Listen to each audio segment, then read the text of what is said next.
My Daisy. What had I done? My one and only chance to have a fairy of my own, and I'd thrown it away. I dragged myself out of bed. The daisy chain Charlotte had given me lay on my dresser. It was starting to wilt already, and one of the daisies had come loose. "I'm not going to lose you on top of everything else," I said, glancing around for something to put it in.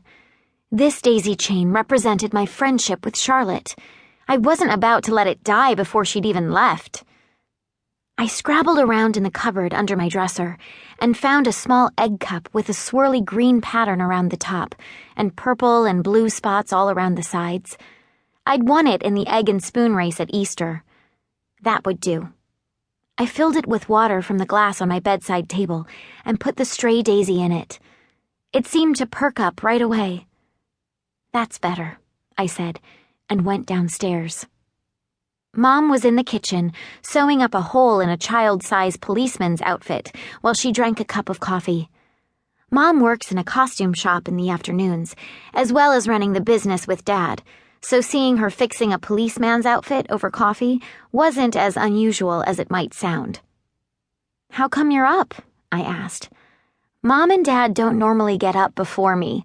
I'm nearly always awake first, followed by Mom, who usually gets up while I'm fixing myself some breakfast, or what passes for breakfast in our house. Sugar-free, additive-free, taste-free muesli that most people would give to their pet rabbit, or organic rye toast that's a bit like eating thinly sliced bricks. Mom gets all our food from this shop called Leaven Heaven, where everything is organic and fair trade, and generally lacking in taste, flavor, and chewability. Breakfast at our house is not the most exciting event in the world. Mom spends most of the morning drinking coffee and shuffling around in her nightgown. Dad gets up and throws some clothes on just in time to bundle himself into the van and drive me to school. You wouldn't exactly call either of them morning people. "Had to fix this outfit. We've got a little boy coming in to pick it up today for a birthday party," Mom said. "Anyway, I couldn't sleep," she added, draining her cup and getting up to refill it. "How come?" "Oh, one thing and another. Your dad woke me in the middle of the night, saying he heard noises."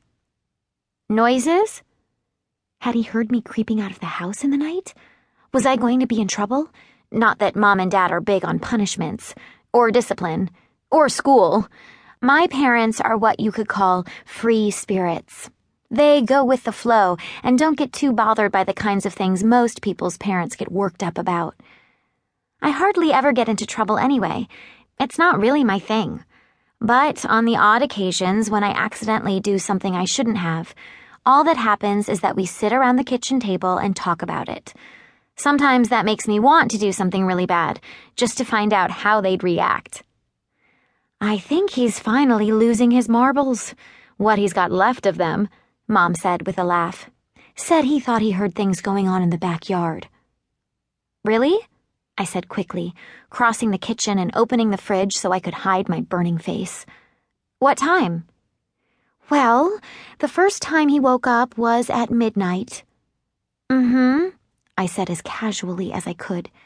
"Here we go. We'll be having one of those discussions later.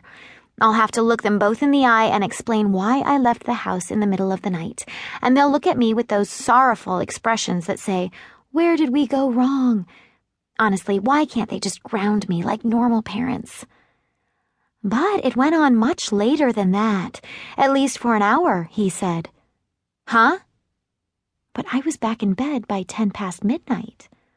"Yes, he said he heard this noise out back. Not that I heard anything. Mind you, I could sleep through a bomb going off.